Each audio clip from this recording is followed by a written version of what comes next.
Alors, donc je me présente rapidement. Claude Bourguignon, donc, ingénieur agronome. J'ai une double formation, à la fois une formation universitaire en biochimie, physiologie et régulation, puis j'ai fait la Grosse Paris. J'ai travaillé pendant 10 ans à l'INRA en microbiologie des sols, je suis microbiologiste du sol. C'est une profession qui n'existe plus, puisque la chaire de microbiologie des sols a été supprimée à l'agro en 86, nous ne formons plus un seul microbiologiste des sols depuis maintenant 20 ans, bientôt une génération. Donc je suis un peu un fossile vivant, si vous voulez. Les connaissances de la vie du sol qui sont absolument plus enseignées. J'ai travaillé d'abord sur les bactéries du cycle de l'azote pour essayer à l'époque de trouver des solutions au soja américain. En fait, on tombait sur des problèmes politiques, donc les solutions n'ont pas été utilisées. Et dans les années 80, j'ai mis au point une méthode de mesure de l'activité biologique des sols, et en allant sur le terrain, je me suis rendu compte que les sols étaient en train de mourir. Pour vous donner une idée, en Europe, nous avons détruit 90% de l'activité biologique de nos sols. Donc j'ai présenté mon travail de recherche à l'INRA qui m'a tout de suite demandé de ne pas publier. Il ne faut pas paniquer avec la population, il faut être gentil avec. Donc j'ai décidé de quitter l'INRA avec mon épouse aussi qui était à l'INRA. Et nous avons donc fondé un laboratoire privé qui est le laboratoire d'analyse microbiologique des sols, où nous faisons du conseil pour les agriculteurs, comment essayer de faire une agriculture durable, justement. On en parle beaucoup, mais c'est pas si facile que ça non. Alors l'agriculture va être obligée de toute façon de changer pour... l'agriculture européenne est obligée de changer pour plusieurs raisons. D'abord, une raison économique. Elle n'est pas compétitive, elle ne fonctionne que parce qu'elle est subventionnée. Or, vous avez déjà des agricultures non subventionnées qui marchent, qui fonctionnent, en partie en Amérique du Sud, dans ce qu'on appelle les pays de Cairns, qui ont développé des modèles agricoles et qui n'ont pas besoin de subventions. Le système est tellement peu compétitif que nous avons détruit en 50 ans 92% de nos agriculteurs. Tellement c'est peu compétitif, le modèle que nous avons développé. La France perd entre 30 000 et 50 000 agriculteurs par an. L'Europe perd 200 000 agriculteurs chaque année. C'est vraiment une agriculture qui n'est plus capable de créer de l'emploi et de créer de l'activité économique. Et en plus, nous fabriquons de la mauvaise qualité, puisque 40% des blés produits en Europe ne sont pas capables de faire du pain avec. On ne peut pas faire de pain, ils ne sont pas painifiables. Ils sont donc donnés aux cochons. C'est quand même aberrant de polluer son environnement pour créer un produit qui n'est pas consommable par les humains. Et il se trouve que parallèlement à cette mauvaise qualité de nos produits agricoles, le consommateur est en train d'évoluer et il demande de la qualité. Pour vous donner une idée, vous prenez la tomate et la fraise, 99% des tomates et des fraises en Europe sont produits hors sol, c'est-à-dire n'ont jamais vu le sol et n'ont aucun goût, et consomment 36 calories pour produire une seule calorie agricole, donc un gaspillage énergétique assez énorme. Donc il y a une espèce de décalage entre le désir des consommateurs d'avoir une meilleure qualité et un système agricole qui pour le moment ne le fait pas. Et puis pendant ce temps-là, les pays de Cairns, qui privés eux de subventions, ont développé des modèles très compétitifs. Donc il va falloir qu'on relève ce défi parce que d'après les annonces des économistes européens, les subventions devraient être supprimées pour la prochaine PAC 2012. Donc il va falloir mettre en route des systèmes qui peuvent fonctionner sans subvention, comme a su faire l'industrie à la sortie de la guerre. Au début, on l'a subventionné, puis elle a appris à vivre sans. Deuxième raison qui fait que cette agriculture va changer, c'est que cette agriculture est destructrice de l'environnement. Nous avons détruit en 6 000 ans d'agriculture 2 milliards d'hectares de terre, et actuellement nous détruisons, le dernier siècle qui vient de s'écouler, le 20e a détruit 1 milliard de terres à lui tout seul, 1 milliard d'hectares. Nous détruisons la terre à la vitesse, nous désertifions 10 millions d'hectares chaque année. Le désert augmente à la vitesse de 10 millions d'hectares chaque année.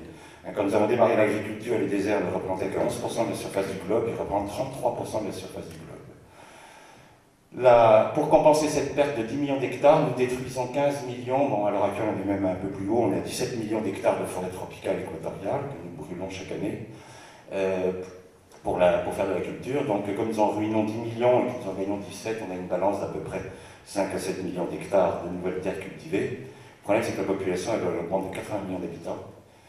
Donc si vous divisez 80 millions d'habitants, si vous divisez 5 millions d'hectares par 80 millions d'habitants, ça fait que 700 mètres carrés chacun. Or, c'est la définition de la FAO, de la famine. Quand il ne reste dans un pays plus que 700 mètres carrés de terre cultivée par habitant, les gens sont en état de malnutrition.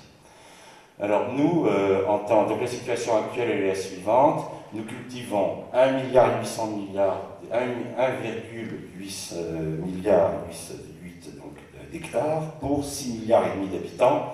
Nous sommes à peu près 2700 mètres carrés de terre cultivée par habitant. Or, nous, en France, on mange sur 6000 mètres carrés. Les États-Unis mangent sur 8000 mètres carrés. Donc, s'il n'y a que 2800 mètres carrés par personne et qu'il y en a qui consomment 6 000 m², 8 000 m², il y a des gens qui ne doivent pas manger. Effectivement, il y a 1 milliard d'êtres humains qui sont en état de malnutrition, c'est-à-dire autant qu'il y avait d'habitants en 1800. Jamais, dans l'histoire de l'humanité, il y a eu autant d'hommes qui ont crevé de faim. Et ça, ce scandale, il ne va pas durer éternellement. C'est qu'il va bien falloir à un moment que nous décidions d'arrêter de détruire cette planète et de permettre à tout le monde d'avoir droit à manger. Or, la situation actuelle, avec cette destruction de sol, elle n'est pas très très encourageante, puisque la production de céréales n'a pas augmenté depuis 1984. Depuis 1984, nous faisons entre 1,8 milliard de tonnes de céréales et 1,9 milliard de tonnes de céréales par an, alors que la population elle continue à monter. Mais ça se bloque. Pourquoi? Parce que les sols sont en train de lâcher. Moi, je connais, quand je commençais à travailler avec les agriculteurs dans les années 80, je me souviens de gens qui faisaient partie des clubs des 100 quintaux en région parisienne, et on nous annonçait, je me souviens quand je suis rentré à l'INRA, on a sorti un livre blanc, c'était M. Poli à l'époque, qui annonçait qu'en l'an 2000, l'agriculture française produirait 150 quintaux de blé à l'hectare, panifiable. Nous sommes en 2007, les gens qui faisaient partie du club des 100 quintaux dans les années 80, ils sont plutôt à 85-90 quintaux. Ils ne font pas du tout. Vous avez à l'heure actuelle, sur le marché semé par les agriculteurs, des blés qui ont un potentiel à 150 quintaux. Je ne connais pas un seul agriculteur céréalier français qui fait 150 quintaux. C'est-à-dire qu'à l'heure actuelle, les agriculteurs européens ont des Ferrari et roulent sur des chemins de terre. C'est-à-dire qu'ils ont des blés qui génétiquement peuvent faire 150 quintaux, mais les sols sont en tellement mauvais état qu'ils font plutôt 80-85 quintaux. Donc c'est un recul des rendements et non pas du tout des lendemains qui chantent comme on nous annonçait dans les années 70. Alors l'érosion des sols est un phénomène qui se fait en 3 étapes, toujours la même, c'est toujours la même évolution. Premièrement, mort biologique du sol, mais des excès de pesticides, excès d'engrais, vous n'apportez plus de matière organique au sol, lentement la faune et la microflore va disparaître. Un pays comme la France, par exemple, la France est le 2e consommateur mondial de pesticides, nous consommons presque autant de pesticides que les États-Unis avec une surface agricole 10 fois plus petite. Nous consommons 10 fois plus de pesticides à l'hectare que les États-Unis. La France est un des pays, avec la Hollande, qui consomme le plus de pesticides à l'hectare. Le résultat, c'est que votre population animale et fongique en particulier disparaît. Quand les animaux meurent, qu'est-ce qui se passe? Il n'y a plus de remontée des éléments par les vers de terre, par toute la faune qui passe son temps à remonter. La pluie, elle fait descendre les nitrates, les phosphates, le magnésie, tout ça, et sans arrêt, la faune remonte. Les sols fonctionnent depuis des millions d'années. Pourquoi? Parce que la remontée biologique des éléments lutte contre la lixiviation physique. Ça, c'est des lois de la nature. La pluie fait descendre, la faune remonte. Quand vous tuez les vers de terre, nous sommes passés 2 tonnes de vers de terre à l'hectare à 50 kg en France, les vers de terre, ils ne remontent plus. Donc à ce moment-là, qu'est-ce qui va se passer? Vous rentrez dans une phase de lixiviation. Vous allez commencer à polluer les nappes et les rivières. Vous allez envoyer les phosphores dans les rivières, les nitrates vont arriver dans les nappes. C'est-à-dire que votre sol va commencer à se lixivier. Donc il va s'acidifier, vous allez perdre en particulier des éléments comme le calcium. L'humus et l'argile ne vont plus pouvoir s'attacher. L'argile va partir et c'est vos rivières qui sont pleines de boue. Ils vont rentrer dans la dernière phase qui est la phase physique, c'est-à-dire que la terre s'en va. Alors, ça c'est des photos, il n'y a pas besoin d'aller dans les pays tropicaux pour le voir. Voilà par exemple des choses qu'on voit très bien en France. On arrive à perdre de la terre, même là c'est un drain, ça c'est dans la Sarthe, un drain à 80 cm de profondeur, où l'eau est totalement boueuse. Maintenant, dès qu'il pleut en Europe, toutes les rivières sont pleines de boue. Ça, c'est un phénomène totalement anormal, une rivière doit rester transparente. Quand vos rivières sont boueuses dès qu'il pleut, ou que les fossés sont boueux, c'est que c'est la terre qui s'en va, donc vous perdez votre patrimoine. Alors l'état des sols, et c'est mondial, hein, c'est pas seulement l'Europe, c'est toute la planète qui est en train de perdre ses sols. Et on arrive à des situations où, par exemple en zone betteravière, c'est la zone betteravière en bassin parisien, on a maintenant des zones, alors ils parlent de fatigue de sol, parce que des gens qui étaient habitués à faire 90 tonnes de betteraves en font plus que 50, alors ils parlent de sol fatigué, nous on fait des mesures, ils ne sont pas fatigués, les sols sont morts. Il y a une différence entre quelqu'un qui est fatigué et quelqu'un qui est mort, hein, c'est pas tout à fait pareil. Là ils sont carrément morts, vous ne décelez plus d'activité biologique au laboratoire. Vous ne comptez plus d'animaux, il n'y a plus rien. Le sol est dans un état et vous avez des phénomènes de sol qui sont... Donc le problème qu'a l'agriculture, il est le suivant. Comment répondre à la fois, c'est ça toute la difficulté, comment répondre à la fois à un impératif économique et un impératif environnemental? Ben pour ça, il faut apprendre à cultiver la terre sans l'éroder. Et ça n'a jamais été fait. En 6000 ans d'agriculture, l'homme n'a jamais été capable de développer une technique, une pratique agricole qui protège la terre. Et c'est ça le grand challenge de ce millénaire. Il va falloir que nous apprenions à cultiver la terre sans érosion. Alors comment faire? C'est pas ça. Ben, il faut changer le dogme dans lequel fonctionne l'agriculture, c'est que l'agriculture est là. Une activité économique qui n'a pas de base scientifique, est une base purement dogmatique. Le dogme de l'agriculture actuelle, c'est le sol, c'est un support inerte, je mets des engrais dessus, ça rend les plantes malades, je les soigne avec des pesticides et je produis. C'est ça le dogme. Or c'est faux, le sol n'est pas un milieu inerte, c'est le milieu le plus vivant de la planète. 80% des êtres vivants sont dans le sol, 80%, hein, c'est pas un petit chiffre. Hein. 80% de la biomasse vivante est dans les sols, c'est donc absolument pas un milieu inerte, et il n'y a absolument pas besoin de pesticides. S'il y a des pesticides, c'est que vos plantes sont malades. Si vos plantes sont malades, c'est qu'elles sont mal nourries. Et pourquoi elles sont mal nourries? Parce qu'il n'y a plus de vie dans le sol et c'est les microbes qui nourrissent les plantes. Donc il faut repenser complètement la façon dont fonctionne le sol. Donc comment faire? Il faut revoir toutes les bases. On sélectionne à l'heure actuelle des plantes génétiquement pour qu'elles consomment, qu'elles répondent à la consommation d'engrais. Par exemple, au début du XXe siècle, la France cultivait 10 espèces de blé. Je ne parle pas de variété, hein, je parle d'espèces. Alors actuellement, nous en cultivons plus que 2, le blé dur et le blé tendre, et nous avons éliminé toutes les espèces qui ne répondaient pas aux engrais. C'est qu'on fait des tests agronomiques, on met des engrais, une PK, si ça répond à l'engrais, on garde, ça ne répond pas à l'engrais, on élimine. Prenez par exemple les vôtres a été éliminé de l'agriculture française parce qu'ils ne répondaient pas à l'azote. C'est les agriculteurs biologiques qui ont sauvé les vôtres, puisque justement ils n'utilisent pas d'azote. Et si nous avons encore du Triticum specta, donc cette espèce que les vôtres, c'est grâce aux agriculteurs biologiques qui ont sauvé cette espèce parce que justement ils appréciaient sa rusticité, c'est le fait qu'il poussait sans avoir besoin d'azote. Donc vous pouvez génétiquement faire, au lieu de pratiquer ce que nous pratiquons, c'est-à-dire de détruire la biodiversité, ne cultiver plus de 2 espèces de blé au lieu de 10. Nous sommes passés de 3600 variétés de fruits cultivées en Europe à moins de 40. Au lieu de pratiquer cette destruction de la biodiversité, c'est au contraire utiliser cette biodiversité et rechercher non pas des plantes qui vivent à coups d'engrais et de pesticides, mais au contraire sélectionner ce qui est le plus rustique et qui protège les sols, qui n'ont pas besoin d'eau pour pousser, pas besoin d'aller prendre de l'OGM pour faire pousser des maïs sans eau. Vous avez dans la famille des maïs des espèces qui ne consomment pas d'eau, d'irrigation pour faire pousser un sorgho, pour faire pousser un moa, pour faire pousser un mil, ou des millets, si on peut dire, pas besoin d'OGM pour faire ce genre de choses. Vous avez sur Terre des plantes qui vivent même dans les déserts totales sans eau. Donc c'est pas la peine d'aller injecter des choses dont on ne connaît pas en plus des résultats sur l'environnement, alors que nous avons 350 000 espèces de plantes à notre disposition que nous pouvons peut-être sélectionner de façon différente. Donc c'est avoir une génétique non pas appauvrissante, mais au contraire, des plantes qui poussent sans eau, des plantes qui mettent en valeur des sols pauvres, etc. Donc c'est une autre approche de la génétique. C'est aussi au niveau des pesticides, apprendre à diminuer les doses et arrêter de mettre les doses excessives que nous mettons en France et apprendre à gérer les pesticides de façon beaucoup plus utile. Troisième domaine, le travail du sol. Alors dans le travail du sol, l'homme n'a pas travaillé le sol au début. L'homme a inventé, la première agriculture a été inventée avec le feu. Tant que ça a été inventé il y a 500 000 ans, le feu, c'est la première grande invention qui permet à l'homme de changer son milieu écologique. Donc comment il pratique? Il pratique ce qu'on appelle l'agriculture sous brûlis, qui consiste à mettre le feu à la végétation locale, et dans les cendres, vous prenez un bâton à fouillir, vous faites un trou dans le sol, vous mettez une graine de légumineuse, une graine de céréales, vous rebouchez avec l'orteil, et vous laissez pousser. Et puis au bout d'un moment, avec ces techniques-là, la nature qui a horreur du vide va commencer à faire pousser des mauvaises herbes. Quand il y a trop de mauvaises herbes, qu'est-ce que fait le cultivateur sur brûlis? Il s'en va.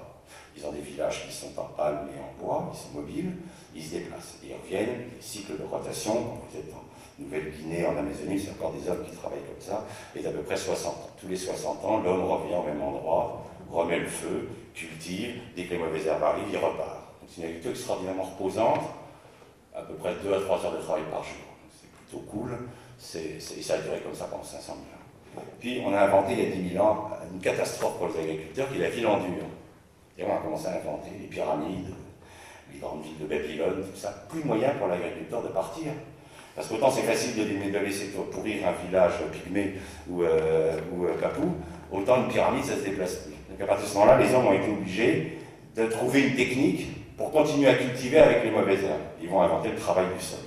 C'est la malédiction divine. Dans tous les romans, la Bible, enfin toutes les légendes de tous les peuples, l'homme vivait dans le paradis, c'est-à-dire qu'il n'était pas fatigué, il avait juste à brûler un peu, et ça poussait tout seul. Et puis il invente le sol, et Dieu, c'est la malédiction de Dieu, la terre ne produira que des épines et tu te nourriras à la sueur de ton front. Et on passe à 14 heures de travail par jour. Hein, le désherbage, à la main, je parle d'agriculture manuelle, en Afrique, le désherbage manuel, c'est 140 heures de travail à l'hectare. Et depuis 6000 ans, l'homme travaille la terre fait pousser des mauvaises herbes, l'homme redétruit les mauvaises herbes. Ça fait 6000 ans que la terre explique à l'homme que le sol ne doit jamais être nu, le sol doit toujours être couvert. C'est pour ça que dès que l'homme met de la terre à nu, immédiatement la nature fait pousser quelque chose pour protéger le sol, car c'est les plantes qui sont un peu comme les cheveux sur votre crâne. Les plantes sont là pour protéger le sol contre l'attaque de la pluie, contre la violence des rayons du soleil, contre l'érosion. Donc ce qu'il faut, c'est de se dire, tiens, nous créons de l'érosion parce que nous croyons absolument qu'il faut travailler les sols. La nature, elle fonctionne depuis des millions d'années sans travail. Est-ce qu'on ne pourrait peut-être pas imaginer une agriculture qui n'est pas le sol à nu, puisque la nature ne veut pas que le sol soit nu, elle passe son temps à faire pousser des mauvaises herbes, ce que nous appelons mauvaises herbes, qui sont en fait des herbes qui viennent protéger le sol. Est-ce qu'on ne pourrait pas trouver un autre modèle? Pour ça, on va tout simplement faire une chose, on va étudier ce que la nature fait. La nature a un énorme avantage sur nous, c'est qu'elle est pérenne, elle est fortement durable, et donc elle a forcément des modèles qui fonctionnent, puisqu'elle est capable de durer pendant des millions d'années, sans érosion, et sans appauvrissement de son sol. Alors, comment elle fait? Je vais vous montrer une photo en forêt, en forêt amazonienne. Vous allez tout de suite comprendre comment fonctionne la nature. Voilà, donc c'est une photo prise par mon épouse sur le bassin amazonien. Vous avez au-dessus, ici, c'est la grande réserve de l'Iguassou. Ça, c'est un milieu sauvage, naturel, qui a 70 millions d'années, qui reçoit 3 mètres d'eau par an. Vous pouvez remarquer que la rivière qui sort de la réserve, le grand fleuve est absolument transparent. Et toutes les zones d'eau que vous voyez au milieu de la réserve sont absolument transparentes. Dans la rive de l'autre côté, en face de la réserve, c'est cultivé. La rivière qui sort de la zone cultivée est entièrement boueuse. Ça veut dire que la nature, elle fait un modèle absolument durable, il n'y a pas de sol qui s'en va. Dès que l'homme intervient, dès qu'il met le sol à nu, la rivière devient immédiatement orange. Ici, vous pêchez, c'est plein de poissons. Ici, tous les poissons crèvent noyés par la boue. Donc, l'idée est la suivante. Puisque ce modèle-là fonctionne, avant de le détruire, il faut que le feu et le saccager, je vais l'étudier. Je vais essayer de comprendre comment un système est capable, pendant 70 millions d'années, de recevoir 3 mètres d'eau par an sans perdre de sol. Donc, on va regarder comment ça marche, comment le système biologique a réussi, au cours de l'évolution, c'est au cours de centaines de millions d'années d'évolution, de faire un modèle qui ne perd rien. Alors, le modèle est suivant. Je vais prendre le modèle qu'il y avait en France avant que nous arrivions, c'est-à-dire la forêt. Et on va faire comme ça. Voilà. Donc, avant l'arrivée de l'homme, un pays comme la France était couvert 98% de forêts, de feuillus. Il n'y avait de résineux que dans les montagnes. La France était un pays de forêts de feuillus. La forêt qui culmine, la forêt tempérée. On en a des traces dans nos cathédrales, dans les toitures de nos cathédrales. On a encore quelques lambeaux de forêt tempérée vierge au sud-Chili. C'est une forêt qui culmine à 40-45 mètres de haut. Ça n'a rien à voir avec ce que vous appelez forêt. Ce que vous appelez forêt, c'est du taillis. Il n'y a plus de forêt au sens des grands chênes qui sont capables de faire des poutres de 15 mètres de long, 60 sur 60, c'est fini. Il n'y a plus ça en Europe. Toute la forêt européenne est découpée. Alors comment elle fait cette forêt pour fonctionner pendant aussi longtemps Elle fonctionne de la façon suivante. Tous les ans, la forêt fait tomber, je prends la forêt tempérée, donc la forêt de nos régions, tous les ans, elle fait tomber ce qu'on appelle la litière, les rameaux, toutes les branches mortes des arbres et les feuilles. Selon les systèmes climatiques, en Europe, ça fait tomber entre 3 et 8 tonnes, tous les ans, il y a 3 à 8 tonnes de rameaux et de feuilles qui tombent sur le sol. Ces rameaux et ces litières vont être attaqués par deux groupes d'organismes. Le premier organisme appelle les broyeurs primaires, c'est-à-dire les animaux, qui vont attaquer ces bouts de bois, qui vont faire des crottes. Puis deuxième organisme qui va arriver, les champignons. Les champignons sont les seuls organismes au monde capables d'attaquer la lignine. Les bois et la forêt formée essentiellement de lignine, qui est la matière la plus abondante produite sur Terre par la vie. Et ces champignons vont transformer cette lignine en humus, qui est la molécule la plus complexe que nous connaissons de point de vue biologique. C'est-à-dire qu'on se rend compte que qu'est-ce qu'elle fait, la nature? Elle prend une substance, des rameaux, des feuilles, donc de la lignine, une substance qui est déjà complexe, et elle la rend encore plus complexe.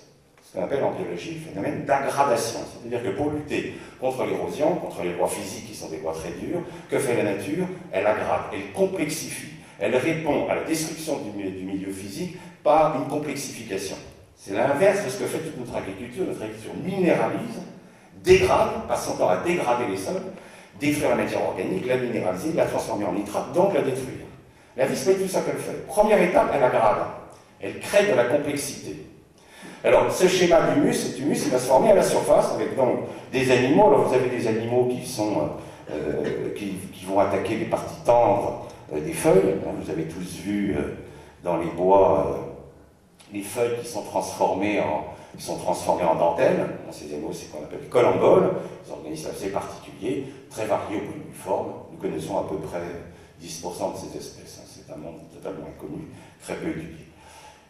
Population de ces animaux en forêt, 3 à 4 milliards à l'hectare. Leur travail, c'est attaquer les parties tendres. Ensuite, vous avez des animaux qui attaquent les parties plus costauds, les acariens. Pareil, 3 à 4 milliards d'animaux, des formes extrêmement variées. Eux sont capables d'attaquer les nervures des feuilles, d'attaquer des bouts de bois. Vous avez ensuite des vers de terre qui vivent à la surface du sol, qui sont des animaux qui mangent plutôt les excréments des acariens et des collemboles. Donc les vers épigés, il y en a un que vous connaissez bien, c'est le petit en bas, là, Eisenia foetida, qui se nourrit uniquement d'excréments d'animaux. Lui, il nettoie toutes les crottes d'animaux sauvages. Et puis, vous avez des animaux capables carrément d'attaquer des bouts de bois, comme les cloportes, c'est-à-dire des crustacés, des gules, qui ont des mandibules extrêmement costauds, qui mangent carrément des tiges de colza, des trognons de maïs, qui sont capables d'attaquer des choses dures. Et puis vous avez des prédateurs qui mangent ces animaux, des pseudoscorpions, des araignées. Donc vous voyez tout un monde qui est à l'intérieur du sol et qui va participer à cette première étape qui est de broyer pour faciliter l'attaque des champignons. Quand vous regardez le travail de ces animaux en microscopie, vous vous rendez compte qu'ils ont créé des crottes, qu'on appelle les boulettes fécales, et qu'ils ont incroyablement aéré le sol.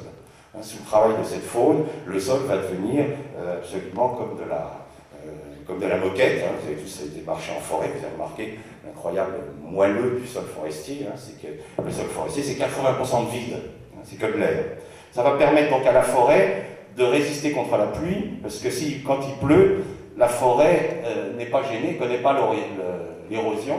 Elle a une perméabilité de 150 mm d'eau à l'heure, c'est-à-dire qu'un sol forestier peut recevoir 150 mm d'eau à l'heure, toute l'eau va rentrer dans le sol. Pour vous donner une idée, un limon labouré a une perméabilité d'1 mm d'eau à l'heure. La forêt 150, l'homme travaille le sol, le labour 1 mm d'eau à l'heure. Vous avez maintenant des limons dans la région de la Somme qui sont tombés à 1 mm en 24 heures. Ils ne boivent qu'un millimètre d'eau en 24 heures. L'eau stagne pendant plusieurs jours sur le sol après une pluie. En forêt, les forêts équatoriales boivent 300 mm d'eau à l'heure. Vous voyez, donc l'érosion n'existe pas, toute l'eau va être freinée et passer à travers ces boulettes fécales. Ensuite, les champignons vont donc, alors si on regarde en détail, c'est en grossissement plus fort les boulettes fécales, vous allez voir le vide que ça fait par rapport à la matière pleine, vous voyez, c'est comme des grosses billes qui sont superposées, donc l'eau peut rentrer là-dedans extrêmement facilement. Alors, les arbres vont s'adapter à ce système, c'est-à-dire que la litière est attaquée, elle est transformée en humus, et au printemps, qu'est-ce qui va se passer? Bien, une partie de l'humus, 1 à 2% chaque année, va se minéraliser sous l'action des bactéries, ici, on n'est plus avec les champignons, et lentement, cette molécule très complexe qui est l'humus, une partie de cet humus va se minéraliser, va donner naissance à du nitrate, du phosphate, du sulfate, qui va descendre à travers la couche du sol, qui sera récupéré, si vous avez vu des enracinements d'arbres, vous avez vu que les arbres ont une première couche de racines horizontales, qui rampent sous la litière. Ces racines vont récupérer le nitrate, le phosphate, et vont le recycler. Le système sol, plante est fermé, il n'y a pas de perte. Il n'y a pas de perte de nitrate, pas de perte de phosphate, pas de perte de magnésie, pas de perte de calcium. Tout est constamment recyclé parce qu'il y a un réseau de racines sous la matière organique. C'est ça le système institutionnel de la nature, c'est que les racines se mettent sous la matière organique, ils ne sont pas au-dessus comme nous faisons avec le labour. Nous mettons la paille au fond, nous mettons la paille sous les racines, donc nous polluons. Là, la matière organique, elle est bien au-dessus. Les arbres, ensuite, ils ont un deuxième système d'enracinement qui est un système pivotant qui, lui, va plonger dans le sol profondément jusqu'à la roche-mère. Là, il y a deux solutions. La roche-mère est fissurée, la racine va continuer son chemin, et là, elle descend très profond. Record mesuré dans un pays comme la France, sous chêne, 150 mètres de profondeur, sous merisier, 140 mètres de profondeur, sous orme, 110 mètres, c'est-à-dire que là, on va jusqu'à la nappe. Et il est la seule plante au monde capable de prendre l'excédent de la pluie et de l'emmener jusqu'à la nappe phréatique le long de ses racines. Les spéléologues qui nous ramènent ces racines, elles ne prend pas une piteuse pour creuser sur 150 mètres, c'est les spéléologues qui nous rapportent ces racines de grande profondeur, et bien ils nous disent que dans les grottes souterraines, sur Terre, on voit l'eau ruisseler le long des racines de l'arbre. L'arbre, c'est le grand gestionnaire de l'eau. parce qu'il va d'une part développer les champignons qui retiennent l'eau à la surface du sol, c'est pour ça que les sols forestiers sont toujours frais, ils ne sont jamais secs, et ensuite il gère, il remplit, il stocke l'excédent de pluie dans la nappe. Donc c'est un système, l'arbre est une plante absolument unique pour son fonctionnement, c'est vraiment les arbres qui gèrent l'eau. Et puis, là où c'est pas fissuré, bien la racine va ramper sur le caillou, et va attaquer le caillou, elle va l'attaquer avec des acides, sécréter des acides organiques, et elle va dissoudre le caillou. Elle va être consolidée par des bactéries, c'est-à-dire que l'arbre va envoyer du sucre par ses racines, toutes les plantes font la même chose, elles envoient du sucre qui vient de la photosynthèse par leurs racines, elles nourrissent des microbes, et là des microbes vont attaquer le caillou, fabriquer du nitrate, du phosphate, de la potasse, du soufre, et vont le donner à l'arbre. Donc il y a un échange, l'arbre va donc remonter les éléments minéraux de la roche-mère, va les remonter jusque dans son feuillage. À cette profondeur-là, il y a des racines qui meurent, et ces racines mortes seront à nouveau nettoyées par une faune spécialisée, qu'on appelle la faune endogée, des colamboles, des acariens, mais de grande profondeur, qui vont nettoyer tout ça pour permettre aux jeunes racines de revenir. Cette attaque de la roche-mère par les racines va transformer la roche en une fraction minérale très complexe. Là encore, on retrouve toujours le système biologique qui passe d'un système simple à un système plus complexe. Ces cristaux qui sont les plus complexes que nous connaissons sur Terre s'appellent les argiles. Les argiles sont des silicates de fer et d'alumine. Comment ils sont formés par les racines? Moi, quand j'ai fait l'agro, on ne savait pas encore comment c'était fait, les argiles. Personne ne savait comment c'était fabriqué, donc on sortait des théories totalement délirantes et incompréhensibles. Et puis, à la fin des années 80, une équipe canadienne et une équipe australienne ont montré comment ça se faisait. Il ne fallait pas aller chercher des théories très compliquées, c'est tout simple. La plante, quand elle attaque une roche, qu'est-ce qu'elle va pomper? Elle va pomper ce dont elle a besoin. C'est-à-dire qu'elle va pomper le soufre, le calcium, le magnésium, la potasse, le phosphore, tout ce qui la nourrit. Or, les roches, elles sont formées de quoi? Elles sont formées essentiellement de silice, de fer et d'aluminium, qui sont les atomes majoritaires dans la roche. Donc, lorsqu'une plante va pomper tout ce dont elle a besoin, calcium, magnésium, phosphore, etc., elle va laisser dans la périphérie racinaire beaucoup de silice, beaucoup de fer et d'aluminium, parce qu'elle en utilise très peu. C'est des oligo-éléments pour elle. Alors, vous avez une loi en chimie qui dit que quand une substance dans la solution de l'eau devient trop concentrée, elle cristallise. C'est comme ça qu'on récolte le sel marin. On fait sécher de l'eau de mer, on la fait évaporer, puis à un moment, les cristaux de sel cristallisent tout seul, et c'est arrivé à un certain niveau de concentration dans l'eau de mer, et vont faire des cristaux. Qu'est-ce qui va se passer autour de la racine de la plante? Tous ces éléments de silice et de fer et d'aluminium qui se concentrent de plus en plus, à un moment, vont cristalliser en silicates de fer et d'alumine, qui sont des cristaux extrêmement grands, des grands feuillets. Et ces grands feuillets ont une capacité d'échange en cations, c'est-à-dire que ces minéraux ont la propriété remarquable de retenir la potasse, la magnésie, le calcium. C'est-à-dire que la vie fabrique un système qui va nous permettre de se nourrir. C'est quand même assez extraordinaire de dire que l'évolution a abouti à attaquer un matériel minéral, la roche, pour la transformer dans les cristaux les plus complexes que nous connaissons sur Terre, l'argile.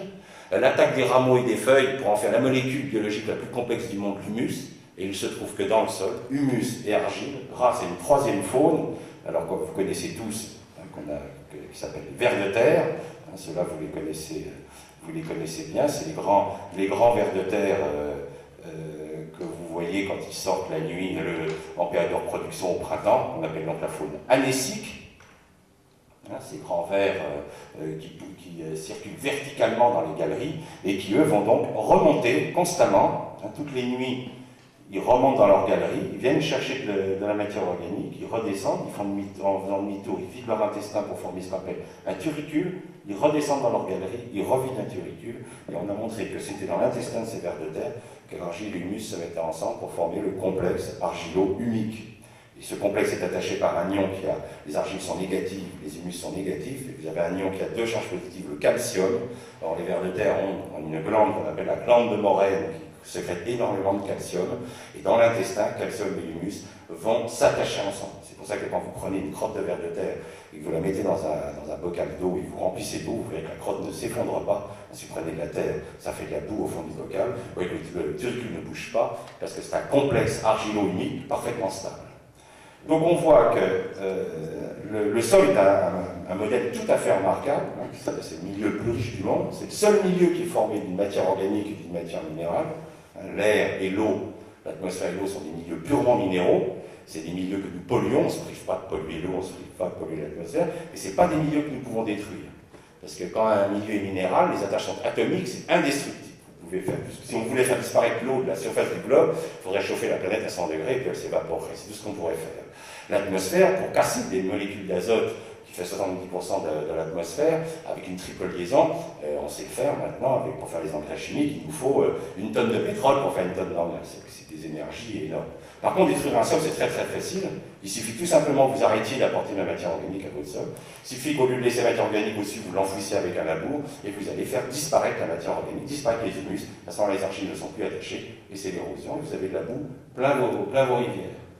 Donc le sol a comme propriété d'être le milieu le plus riche du monde, puisqu'il a une capacité d'échange en cation, il retient les éléments nutritifs, mais il est le plus fragile, et il est le plus sensible à l'action humaine. C'est donc, quand on connaît le fonctionnement du sol, il faut donc reprendre complètement différemment. Je vais vous montrer une photo.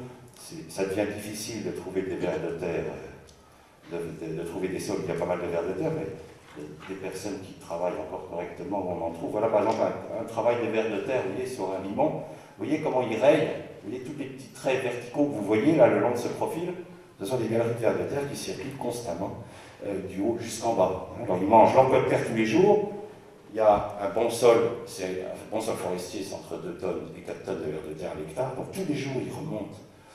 L'emploi de terre, on dit le brassage que ça fait, c'est-à-dire que les vers de terre brassent entre 1000 tonnes, enfin entre 100 tonnes et plus de 1000 tonnes de terre par hectare. Il y a plusieurs centimètres de terre chaque année. C'est eux qui sont responsables de l'enfouissement des restes humains. Vous savez que quand ils font des fouilles, les archéologues, ils trouvent la pierre taillée, ensuite les mosaïques romaines, ensuite les restes du Moyen-Âge. C'est pas parce que les gens de la pierre taillée vivaient sous terre, qu'ils vivaient comme nous à la surface de la terre, mais les vers de terre ont recouvert constamment ces restes. Darwin a été le premier scientifique à donner une datation des restes humains en mesurant l'épaisseur de terre déposée par les vers de terre. Connaissant le poids de terre transporté tous les jours par les vers de terre, il a été le premier à donner des datations en disant voilà, ça a 10 000 ans, vu l'épaisseur de terre recouverte. Si vous avez eu l'occasion, il y en a parmi vous qui ont des jardins, que vous avez mis des pas japonais dans vos jardins, des pierres, vous avez remarqué que les pierres disparaissent lentement. C'est des vers de terre qui déposent de la terre constamment par-dessus. C'est pour ça que souvent j'entends les agriculteurs qui me disent oh là là, j'ai les pierres qui remontent. C'est jamais les pierres qui remontent, ça n'existe pas, c'est la terre qui s'en va. Donc quand vous voyez les pierres apparaître, c'est que vous êtes en train de perdre votre sol. Les pierres ne font que s'enfoncer avec le travail de la fouille. Si vous allez dans les forêts, toutes les forêts françaises et d'autrefois cultivées, faites un trou dans la forêt, vous retrouverez l'ancien horizon cultivé par un petit lit de pierre caractéristique qui était l'ancienne surface agricole, et les vers de terre ont remis de la terre par-dessus, et ils ont fait doucement disparaître ces couches de terre. Et on les étudie, c'est comme ça qu'on sait par exemple que les Gaulois labouraient dans les deux sens, une fois dans un sens et une fois dans l'autre, parce qu'on travaille sur ces petites couches qu'il y a sous la forêt, qui sont intactes depuis longtemps, et on se rend compte, par les orientations des feuillets d'argile, qu'elles sont orientées perpendiculairement, parce qu'on travaille une fois dans un sens et une fois dans l'autre. Donc le sol, vous voyez, c'est pas du tout un milieu inerte, mort, c'est un milieu extraordinairement vivant, très complexe. Il faut, si on veut faire une agriculture durable, il faut cesser de violer les lois du sol, c'est-à-dire cesser de raconter que c'est un milieu mort, inerte et qui a juste besoin d'engrais chimiques, mais il faut essayer de le comprendre et donc d'étudier son système biologique. Alors, pourquoi le labour est une catastrophe? Pourquoi il provoque tellement d'érosion associée avec les engrais chimiques? Les engrais chimiques favorisent la minéralisation de la matière organique, les pesticides détruisent la faune, et puis le labour, lui, met tout à l'envers. Alors pourquoi c'est une catastrophe? Parce que quand vous allez labourer, qu'est-ce que vous faites? D'abord, vous faites une semelle. C'est-à-dire que votre charrue, plus vous labourez profond, plus la semelle va être dure, plus il faut de puissance au tracteur, et plus vous lissez le sol. Cette semelle va empêcher déjà l'eau de circuler. Et puis, qu'est-ce que vous avez fait en labo? Vous avez pris la paille et puis vous l'avez mis au fond du profil. Ça, la nature n'est pas du tout au courant de ça. Il y a des millions d'années que les animaux, eux, travaillent la matière organique en surface. Donc quand vous allez la mettre au fond, qu'est-ce qui se passe? Il y a énormément d'espèces qui vont disparaître parce qu'elles ne savent pas vivre à l'intérieur du sol. Elles ont l'habitude de vivre au-dessus, elles ne vivent pas à l'intérieur. Mais déjà, vous faites chuter tout de suite la population du sol. Ensuite, les animaux qui vont transformer cette paille, qui arrivent à vivre à l'intérieur du sol, qui vont transformer cette paille, ils vont faire des crottes. Ces crottes vont être attaquées par les microbes.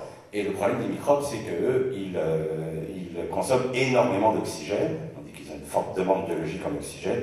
Ils consomment 350 fois plus d'oxygène que nous. Donc qu'est-ce qui va se passer? Eh bien, comme l'oxygène ne va pas avoir le temps de traverser la couche labourée, ici, on va rentrer en anaérobiose.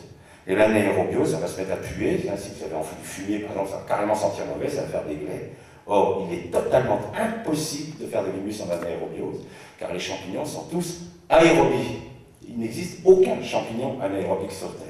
Donc vous ne faites plus d'humus. Le jour où vous labourez, vous arrêtez la production d'humus. C'est pour ça que, curieusement, les agriculteurs ont du mal à comprendre pourquoi nous avons triplé le volume de paille en France depuis 1900. 1900, c'est à peu près 2 tonnes de paille à l'hectare, on en fait 6 tonnes maintenant. Et nous avons divisé par 4 notre teneur en matière organique.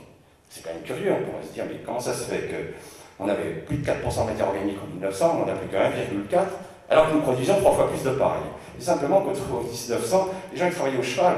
Puis le cheval, vous ne labourez pas à 30 cm, hein. Même au Rambo, il n'y arrive pas. Hein. Le cheval, il gratte la surface du sol. Donc il laissait encore de la paille proche de la surface du sol. Il fabriquait encore des humus. Le jour où vous labourez à plus de 8 cm de profondeur, c'est fini, vous ne fabriquez plus d'humus. Vous faites une croix sur l'humus. Hein, Venise est une ville qui est sur l'eau, et elle tient pourquoi? Parce que les piliers de chêne sont sous l'eau, il n'y a pas de décomposition, il n'existe aucun champignon capable d'attaquer les piliers qui soutiennent les cathédrales de Venise, et cette ville tient depuis 1000 ans sur des piliers de chêne parce qu'il n'y a pas de champignons pour l'attaquer. Tout agriculteur, surtout les éleveurs qui ont eu l'occasion d'enfoncer des piquets pour faire des clôtures, vous avez remarqué que quand vous sortez un piquet en bois, donc de la lignine, qui n'est attaqué que par les champignons, les bactéries ne peuvent pas toucher la lignine, et vous avez constaté que votre piquet il est attaqué en haut, hein, il est creusé en haut, que la pointe est intacte. Alors vous mettez votre paille, là où la pointe est intacte, vous ne faites plus d'humus. Le jour où vous pratiquez ça, vous retournez la terre, votre terre va mourir. C'est-à-dire que vous avez commencé l'érosion. C'est inévitable, c'est une pratique qui ne peut pas faire autre chose que l'érosion. En plus, les grands vers de terre, qu'est-ce qu'ils vont faire, les gros vers de terre? Ils ne vont pas s'amuser à monter jusqu'à là, puis c'est plus de paille. La paille, vous l'avez mise ici. Donc les vers de terre, ils arrêtent leur galerie ici, ils ne remontent plus les éléments. Ils arrêtent de les remonter, puisque de toute façon, vous leur donnez à manger en bas. Et ensuite, le blé, quand il va descendre avec ses racines, il descend ici, ça pue, c'est anaérobie, il s'arrête. Il attend que la fermentation soit finie. Donc, si votre blé est semé en octobre, il descend à la vitesse d'1 centimètre jour grâce à ses racines. Si vous avez enfoui à 30 cm, il faut 1 mois pour arriver à la zone fermentée. Là, ça pue, il attend. Tant que ça pue, il ne passera pas. Donc, il y a 1 mois à fermenter, vous perdez 30 cm d'enracinement. Si c'est 2 mois, ce sera 60 cm d'enracinement. Et pendant ce temps-là, comme vous avez tout fait, les transformations anaérobies, ça minéralise. Il n'y a pas d'humus. Comme ce n'est pas complexe, vous allez au contraire faire une dégradation, vous polluez la nappe. Donc vous avez tout faux pour le sol, vous avez tout faux pour l'évolution des matières organiques, vous avez tout faux pour la faune, vous avez tout faux pour la pollution de la nappe. Donc il faut arrêter cette méthode-là. Le problème, c'est que, comme c'est écrit dans la Bible, et que les gens font des concours de labour, que c'est rentré dans l'inconscient collectif, c'est un travail de sociologie. C'est-à-dire qu'il faut, c'est exactement comme il faut expliquer en Afrique, on n'a pas tué les femmes comme ça, etc. Donc je leur expliquer des bases. Il faut expliquer que le labour est une pure vision ancienne, à l'époque on ne pouvait pas faire autrement, que maintenant on sait comment fonctionne le sol et qu'on n'a plus besoin de labourer. Mais ça demande, c'est pas les sols qui sont difficiles à être décompactés, c'est la tête des gens, parce qu'ils sont bloqués depuis 6000 ans dans des légendes qui n'ont rien de scientifique, qui sont des légendes. On n'a jamais augmenté un rendement avec un labour, dans aucune expérience agronomique sur Terre, mais les gens sont persuadés que s'ils ne labourent pas, ça ne produit pas. Alors qu'on a au contraire des augmentations de rendement quand on arrête de labourer. Mais c'est vrai que psychologiquement, je le reconnais, c'est pas ça. Alors comment faire? Comment l'agriculteur peut-il passer à un arrêt du labour? Il faut d'abord que dans sa tête, il ne va pas être encouragé par ses voisins qui vont se moquer de lui, qui vont dire tu vas rater, tu vas couler, tu vas ruiner ta ferme, tu vas la vendre. Bon, il faut qu'il lutte psychologiquement contre un environnement défavorable. Mais il faut surtout, le problème, c'est qu'il faut qu'il relance sa faune. Quand vous êtes tombé à 100 kg de vers de terre à l'hectare, vous n'avez pas demandé au vers de terre tout de suite de décomposer vos pailles. Donc en général, on passe par des étapes, bon, ça va dépendre un peu des rotations que vous avez. Si vous avez des rotations très dures pour le sol, comme betterave, patate, oignon, haricots verts, blé, c'est une céréale tous les 5 ans, vous comptez à peu près 15 ans avant de remettre votre sol debout. Si vous avez des rotations de type Léorche, colza, c'est-à-dire que des cultures d'hiver qui sont semées en bonnes conditions et moissonnées en bonnes conditions, en général, 3-4 ans, la faune est revenue. Donc on peut, pendant une étape, ça dépend des rotations, si vous êtes en prairie, vous n'avez pas besoin, si vous avez de la prairie, vous n'avez pas besoin de faire cette étape-là, on passe par ce qu'on appelle le TCS, c'est-à-dire la technique culturale simplifiée, qui consiste donc à remuer superficiellement la matière organique. Alors vous n'avez pas de machine, ça va des machines rotatives type Horsch ou Tutsi, qui sont donc des machines qui vont mélanger superficiellement la paille et le sol. Moi je les appelle les techniques compliquées de semis, parce que c'est des techniques qui sont quand même embêtantes. Vous mélangez de la paille avec le sol, donc créez des soifs azotées, donc il faut mettre de l'azote au moment du semis. Ce n'est pas recommandé à l'heure actuelle par les champs d'agriculture. Vous avez des problèmes de limaces. Les vers de terre ne reviennent pas tout de suite. Vous avez beaucoup plus de mauvaises herbes parce qu'à l'intérieur au moins du labour, puisqu'il a été créé que pour ça, c'est un désherbant le labour. La seule utilité du labour, c'est que ça désherbe. Et là, au contraire, vous avez stimulé les mauvaises herbes, donc ça demande pendant un moment d'utiliser des herbicides, ce qui n'est pas top pour le sol. Mais c'est souvent une étape assez indispensable avant que la vie revienne. Et quand le sol redevient vivant, on peut vendre la charrue et passer à une technique de semi-direct sous couvert. Alors le semi-direct sous couvert, c'est quoi le principe? C'est copier la nature, c'est-à-dire c'est de non pas faire comme on voit, c'est-à-dire enfouir tout avec une putréfaction, hein, c'est du tournesol labouré, vous voyez tous les côtés bleutés de la putréfaction hein, dans l'anaérobio, c'est surtout pas faire ça, c'est au contraire se baser sur une observation très simple, qui est que quand j'observe un blé qui se développe, on constate que le blé, il a très bien structuré le sol. Hein, si je regarde une plante sur le sol, qu'est-ce que je constate? Un contraste très fort entre la zone compactée par la charrue, hein, ce qu'on appelle la semelle de labour, qui est du vrai béton, puis au-dessus, j'ai un sol extraordinairement aéré. Hein, c'est-à-dire que la racine archéologique, elle ne le compacte pas, elle fait exactement l'inverse, elle décompacte, c'est-à-dire qu'elle crée une énorme aération. Alors quel est le problème de l'agriculteur depuis 6000 ans? C'est ne pas avoir de mauvaises herbes et avoir un lit de semences. Un lit de semences, c'est quoi? C'est une terre grumeleuse, c'est justement pas des grosses mottes, c'est une terre grumeleuse qui va permettre à la graine d'avoir à la fois et de l'oxygène et de la fraîcheur pour germer. Hein, parce qu'elle a justement toutes les difficultés pour la graine, c'est qu'il lui faut de l'eau parce que sinon elle ne germe pas, mais il lui faut quand même de l'air parce qu'elle a besoin de respirer pour germer. Or, qu'est-ce que je constate? Je constate que les racines, elles créent exactement ce que je veux.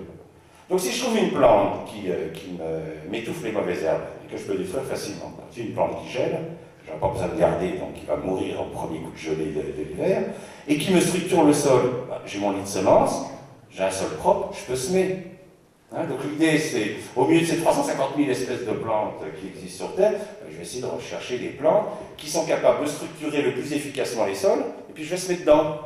Alors vous avez des plantes remarquables, il y a des plantes qui ont des capacités de faire de la racine qui sont tout à fait remarquables. Alors, je vais vous montrer le grand spécialiste de ça, donc c'est Jackson aux États-Unis. C'est un monsieur qui travaille depuis très longtemps sur des plantes justement intercalaires pour préparer les sols et les décompacter. Donc il sélectionne, il y a des graminées, bon c'est les graminées qui sont les plus performantes, il sélectionne des plantes qui font énormément de racines, c'est-à-dire qu'en très peu de temps, sont capables de faire des volumes racinaires tels que vous avez un sol qui n'est plus qu'un lit de semences.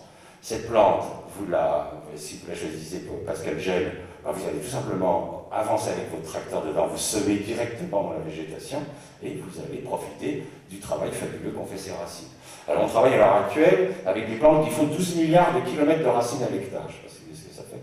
12 milliards de kilomètres de racines à l'hectare. C'est qu'elles vous transforment des terres, on les utilise en milieu amazonien, dans des milieux extrêmement durs, on a 95% d'argile avec des pluviométries de 3 mètres d'eau par an, donc des sols que les agronomes jusqu'alors disaient incultivables, parce que quand vous descendez une charrue dans un sol avec 95% d'argile et qui pleut 3 mètres d'eau par an, je peux vous dire que vous faites une bouillie. C'est ça que l'agriculture classique ruine en 5 ans. En 5 ans, il n'y a plus rien qui pousse. Avec ces arbres, avec ces plantes-là, on fait de la production sans arrêt, parce qu'on ne laisse jamais le sol nu et on va le structurer avec ses racines. Donc l'idée, c'est de mettre une plante intercalaire. Alors, en plus, cette plante intercalaire, vous pouvez aussi la choisir comme plante énergétique. Vous pouvez prendre une plante intercalaire que vous allez mettre entre deux cultures, donc vous récoltez une orge d'hiver, avant que vous plantiez votre culture d'hiver, vous avez un certain temps, pendant ce temps-là, vous pouvez faire une culture énergétique. Parce que raconter qu'on va faire des cultures énergétiques à la place des cultures alimentaires, alors qu'on a déjà plus assez à manger sur Terre, est une idée totalement farfelue. Il faudra qu'on garde de surface agricole pour manger. Par contre, à partir du moment où vous ne labourez plus, c'est-à-dire vous faites pas un passage de labour pour faire des mottes, ensuite un passage pour casser les mottes, ensuite un passage pour aplanir tout ça. C'est-à-dire 4 passages avant d'installer une culture. Si vous avez juste à semer, vous avez quand même gagné 3 passages. Vous gagnez du temps, vous pouvez avoir, au lieu d'attendre entre toutes vos périodes et de laisser le sol nu, vous pouvez produire. Donc l'idée c'est, je vais installer une culture tout de suite derrière ma plante. Donc ça va évidemment, alors comment on va faire? Si on prend par exemple un itinéraire derrière céréales d'hiver, qu'est-ce que je vais faire? Là je prends une situation où il n'y a pas d'élevage, donc je n'ai pas besoin d'épargne. Je moissonne que les épis, c'est ce qu'on appelle les strippers, c'est une moissonneuse batteuse qui travaille très haut. Je ne prends que les épis, donc je consomme déjà beaucoup moins de fuel puisque je n'ai pas broyé les pailles. Je laisse les pailles de plus, c'est très important de les laisser debout. Et je sème directement avec un semoir à tige, je sème directement dedans une culture intercalaire. Ça peut être une culture au gibier, ça peut être une culture qui récupère l'azote, ça peut être une culture qui fait de l'énergie, qui produit par exemple, si elle est à cycle court, qui vous produit de l'huile. Hein, on a maintenant des crucifères qui ont des cycles à 90 jours, donc vous pouvez très bien entre une moisson 15 juillet et un semis 15 octobre, vous avez le temps de prendre une crucifère qui vous fait de l'huile. Alors, ça fait des semis qui sont évidemment un petit peu, je dirais, un petit peu différents de ce que vous avez l'habitude de faire, puisqu'on va semer directement dans la paille. Alors voilà par exemple un semis dans une culture intercalaire en milieu, donc là c'est la Bourgogne, plateau blanc, conditions assez froides.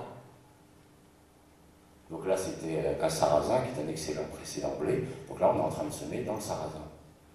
Alors vous voyez, le principe c'est quand vous regardez par en haut, vous avez l'impression qu'on n'a rien fait, hein, puisque la machine se contente de fendre, laisser tomber la graine et refermer le sillon. Donc pas de lever de mauvaises herbes. Puisque dès que vous touchez la terre, les mauvaises herbes se lèvent. Le principe, c'est surtout de ne pas faire de mauvaises herbes et de tout de suite s'installer. Ça fait de temps en temps voilà par exemple un semis dans l'Ain, donc près de Lyon. Vous voyez, ça fait des semis qui sont un peu... Là, on sème sous la pluie. Hein. Ce jour-là, il est tombé 12 mm d'eau. On sème direct, on s'en fiche qu'il y ait de l'eau, puisque je roule sur des plantes. Hein. Donc vous ouvriez votre calendrier de semis de façon très intéressante. Là, je suis en train de semer. Alors c'est vrai que c'est choquant quand vous voyez ça, le gars il sème, qu'est-ce qu'il va faire? Ça c'est une plante qui gèle, donc il n'y a absolument pas de souci à se poser. Et on sème notre culture.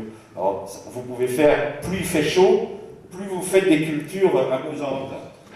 Quand vous descendez dans le sud de la France, où on a un climat qui est plus, disons, on a plus de chaleur entre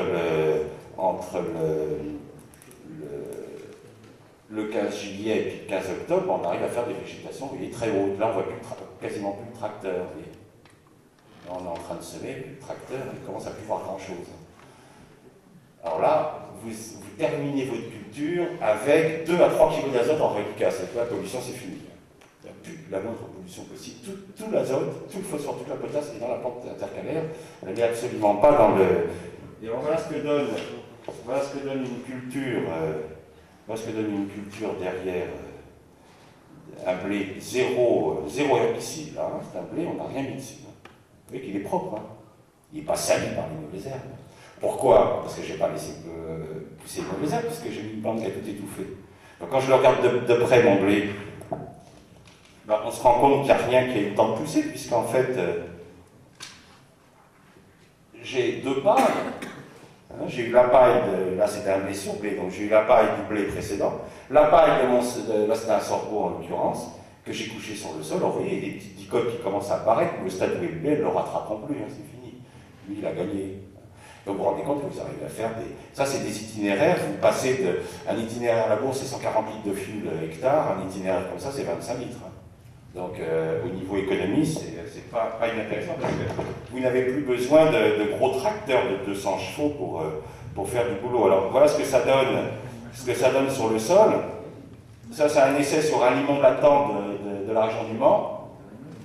Donc on a divisé la parcelle en 2, parcelle avec labour, vous voyez l'état de surface. Ça c'est un limon qui a une perméabilité de 0,5 mm d'eau.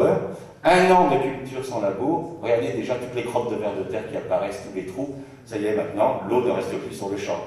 Ça s'est fait en 1 an seulement. Simplement, de ne pas avoir tout de suite déchaumé, tout enfoui, ou brûlé même des pailles, tout laisser sur le sol. On a semé, donc voilà déjà l'état du sol. Donc vous voyez, les sols répondent vite quand vous arrêtez d'enfouir.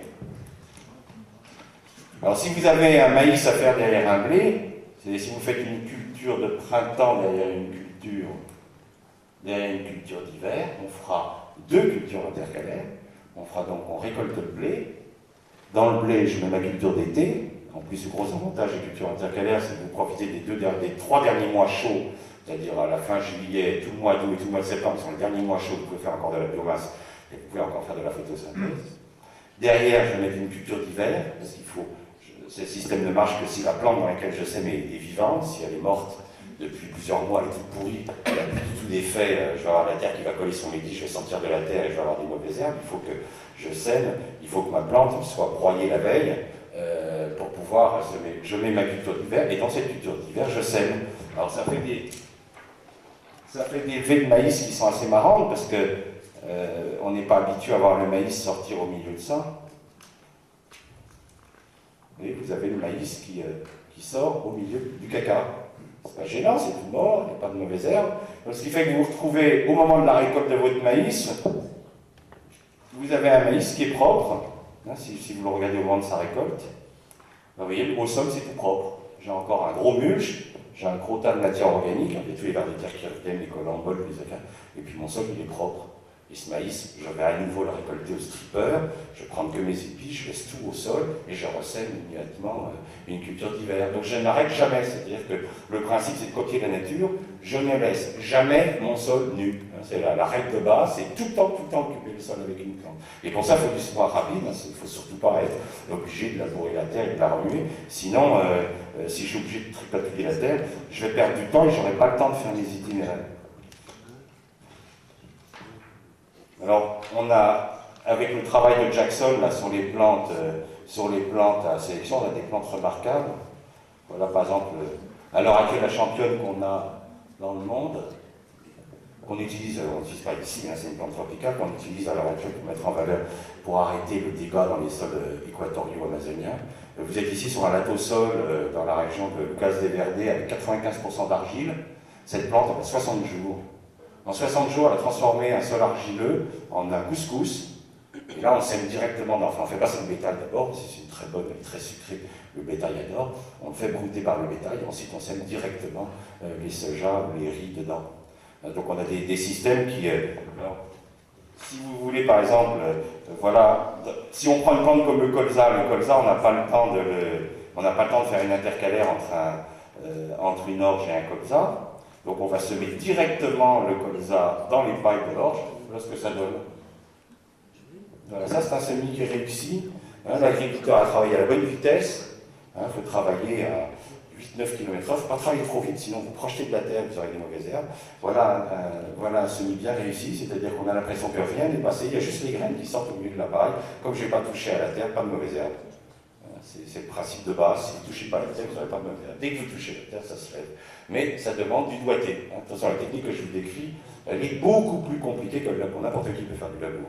Ça, attention, c'est très technique. La paille est broyée là ou... Non, surtout pas broyée. Vous la laissez comme ça. Tout à l'heure, là, pour en revenir, le seigle ou le blé, j'aime pas trop le maïs. Parce qu'au moment du semis du maïs, la plante est quand même à très forte hauteur. Ouais. Le truc de quelle manière? On utilise ce qu'on appelle le rouleau faca, c'est-à-dire qu'à l'avant du tracteur, on a un rouleau qui a des barres. Non, si vous voulez qu'il le casse en tous les 10 cm. La paille est barrée, et comme vous le faites au moment, quand vous venez pour semer votre maïs, vous êtes déjà en épiaisant sur le seigle et il crève. Mais il faut absolument que vous ayez les bonnes distances sur votre rouleau faca. Donc ça vous étale, si vous voulez, votre seigle sur le sol. Le meilleur précédent pour le maïs, c'est l'avoine. Hein. L'avoine d'hiver, c'est ce qu'il y a de mieux. Et vous l'écrasez sur le sol, donc le sol est complètement couvert de la paille de blé déjà qui était au sol quand vous avez semé l'avoine d'hiver. Et vous allez écraser votre avoine avec le rouleau faca devant vous, et derrière vous semez. C'est cool le stade végétatif de la... Complètement, elle crève. Et ça vous fait une espèce de matelas. Alors c'est vrai qu'il y a des éleveurs qui, eux, préfèrent la faucher, la donner aux bêtes. Bon, mais là, c'est toujours un peu dangereux, c'est le printemps, faire attention aux conditions minimes. Mais c'est vrai que si les conditions le permettent, que le sol est porteur, ça vaut le coup de le faucher et de le donner aux animaux.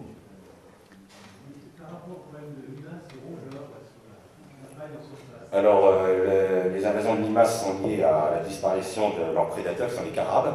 Vous êtes dans la même situation qu'étaient les vignerons avec les araignées rouges dans les années 70, où ils balançaient de l'insecticide à haute dose, ils avaient tué les typhlodromes qui sont les parasites des araignées rouges, et une fois qu'on a compris le phénomène, on a arrêté de tuer les typhlodromes, maintenant plus aucun vigneron ne traite contre les araignées rouges. Il faut que vous remettiez les carabes. Alors, le problème, c'est que les carabes dorment dans les haies, parce qu'ils vivent dans les haies. Or, on a arraché les haies. Donc là, il y a tout un problème de remettre les prédateurs et surtout de faire très attention surtout si vous utilisez des antitaupins, des choses comme ça, là, vous massacrez massivement vos carabes. Et là, vous aurez pas de limaces. Mais les études qui ont été faites dans différentes champs de lecture en France montrent qu'il y a autant de problèmes de limaces en TCS, en SMI direct. Alors c'est vrai que le labour a l'avantage de les mettre bien au fond. Mais vous ne réglez pas le problème des limaces. Les limaces, si vous en avez, ça se traite au mois de juin dans les blés. Il faut aller la nuit dans les blés avec une lampe de poche quand elle monte le long de vos tiges de blé. Parce que c'est cette génération-là qui va pondre et qui va détruire vos semis d'automne. Donc si vous avez de la limace au mois de juin, il faut traiter. En plus, si vous traitez au mois de juin, le gros avantage, c'est que vous faites ça pendant que vous faites un traitement sur votre blé, vous mettez un épandeur d'anti-limace à l'avant de votre tracteur ou à l'arrière. Le gros avantage, c'est que tous les vers de terre sont rentrés parce que le blé a séché, enfin la céréale a séché le sol, donc vous n'allez pas tuer vos vers de terre et vous allez pouvoir vous débarrasser de vos limaces. Sinon, vous allez en avoir des milliers. Mais bon, il y a pas mal de gens maintenant qui commencent à maîtriser ce problème-là. Il vaut mieux que vous alliez voir des gens qui font du SMIC direct depuis déjà un moment en France, qui vous expliqueront comment ils ont fait pour lutter contre. Mais c'est vrai que le premier temps, il ne faut pas laisser les limaces vous envahir. Sinon, c'est vrai que c'est des bêtes très embêtantes. Mais c'est un phénomène.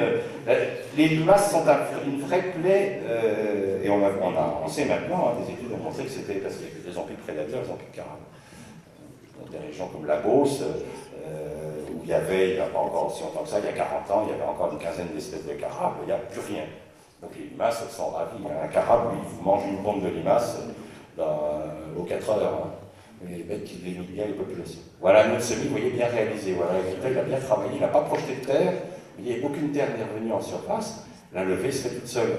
Alors ça, c'est vraiment un doigté, hein. C'est-à-dire qu'apprendre à semer sans projeter de la terre, ça c'est technique. Alors quand on regarde le principe du semoir, hein, c'est tout bête, hein, bon, une fois de plus, c'est un agriculteur qui a inventé ça. Hein, c'est 2 disques, un qui est plus long que l'autre, qui va donc fendre la terre.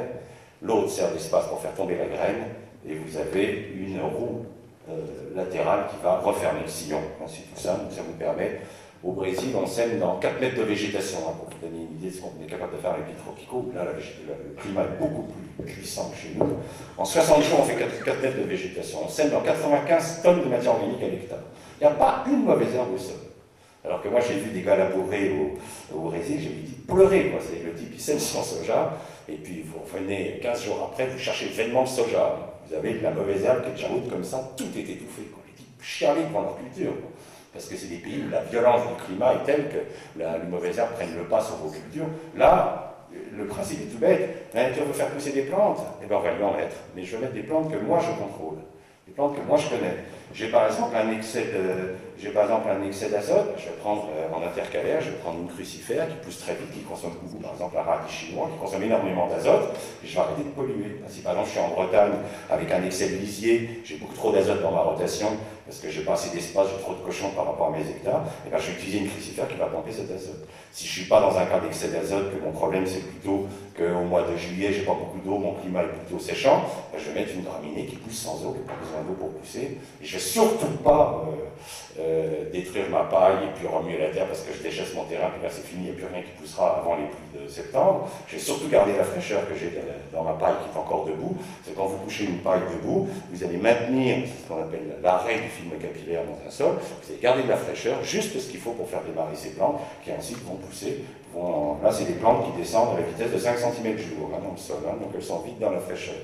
Et elles vont remplacer, elles vont nettoyer. Mais c'est vrai que tout ça, ça demande une adaptation à chaque région. C'est une agriculture, si vous voulez, beaucoup plus scientifique et beaucoup plus technique que de simplement labourer. Alors cette technique va très bien même pour la toute petite agriculture. On l'utilise même pour les tout petits agriculteurs des pays pauvres. La machine, pour les plus pauvres de tous, on utilise le tico-tico, qui est donc un semoir manuel à main. On plante à travers l'agriculture, c'est-à-dire que la personne, au lieu d'avoir son petit salon pour essayer de travailler son sol, on va lui donc faire mettre cette culture. Cette culture, elle sera fauchée à la faux. Là, je parle de gens qui ont, je parle du Vietnam, où les gens ont 2500 mètres carrés de terre cultivée pour faire vivre la famille. Ou l'Afrique, où le gars, il a 1 hectare. On fauche, et on prend cette machine, vous voyez, qui a un réservoir de graines. On en amène des plus sophistiqués avec 2 réservoirs, un réservoir de graines et un réservoir d'azote. On va mettre 15 unités d'azote à l'hectare. On plante dans la végétation, ils l'ont appelé tico-tico, parce que quand vous faites tico-tico, il y a la graine qui tombe dans le sol, ils ont appelé ça tico-tico. Vous avez la machine tirée au cheval, hein, avec ces disques de semi-direct qui fait 2 sillons d'un coup. Puis vous avez les machines rotatives pour les maraîchers, hein, avec des roues avec des trous de différentes tailles en fonction des graines que vous mettez. Donc là, le principe, c'est de semer. On sème des trèfles Trifolium subterraneum, une légumineuse, on la tombe très très rare, on prend la roue et on sème directement les radis, les plantes dans la couverture de la légumineuse.